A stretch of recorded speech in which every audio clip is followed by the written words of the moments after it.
पता है क्या, exploring nature isn't about reaching a destination. It's about discovering new ways to feel alive. And nature has always kept me alive with its beauty.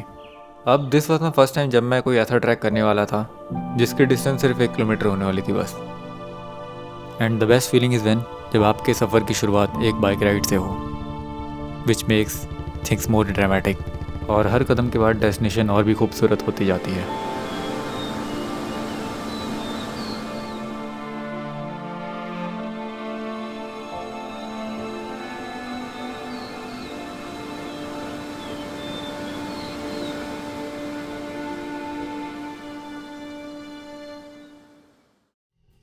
तो मैं पहुंच जाता हूँ Nainital to begin my journey, और इस जर्नी में मेरा साथ देने जा रहा था कबीर।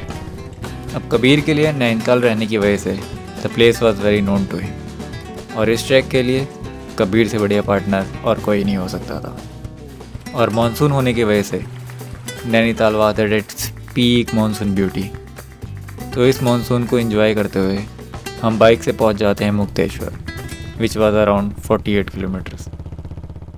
अब बिना किसी देरी के वी स्टार्टेड आवर ट्रैक, जिसकी स्टार्टिंग ही बहुत खूबसूरत रास्तों से होती है। And before doing this track मेरे उन्हें कुछ डाउट थे कि 1 किलोमीटर का ट्रैक क्या ही ऑफर कर सकता है, बट इन खूबसूरत रास्तों ने और जो आपको बहता हुआ पानी थ्रू आउट द ट्रैक मिलता है वॉज वेरी रिलैक्सिंग।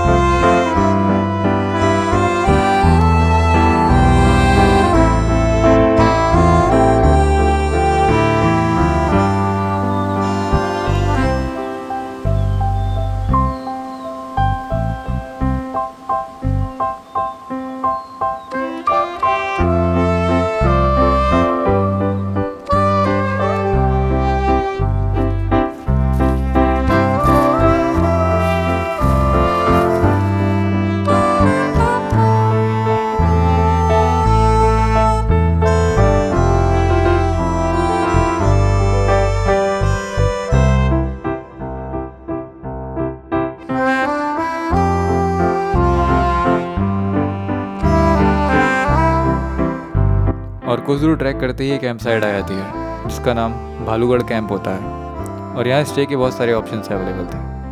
पर कबीर के घर पास होने की वजह से हम यहाँ स्टे नहीं करते हैं और आगे ट्रैक को कंटिन्यू करते हैं, क्योंकि कुछ ही पल में हम जो विटनेस करने वाले थे उसका एक्सपीरियंस कुछ अलग ही लेवल का होने वाला था।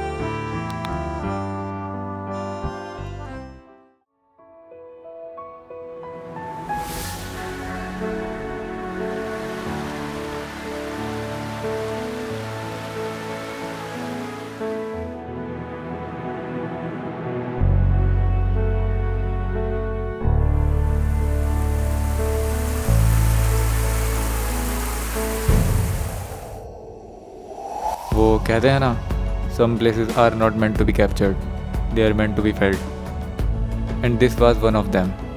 और इन स्कूल के बच्चों की स्कूल ट्रिप देख के अपने बचपन की ट्रिप याद आ गई, और ये महसूस हुआ कि लाइफ कितनी तेज़ी से गुजर रही है। इसलिए make sure you travel enough to have stories, और मिलते हैं अगले सफ़र में।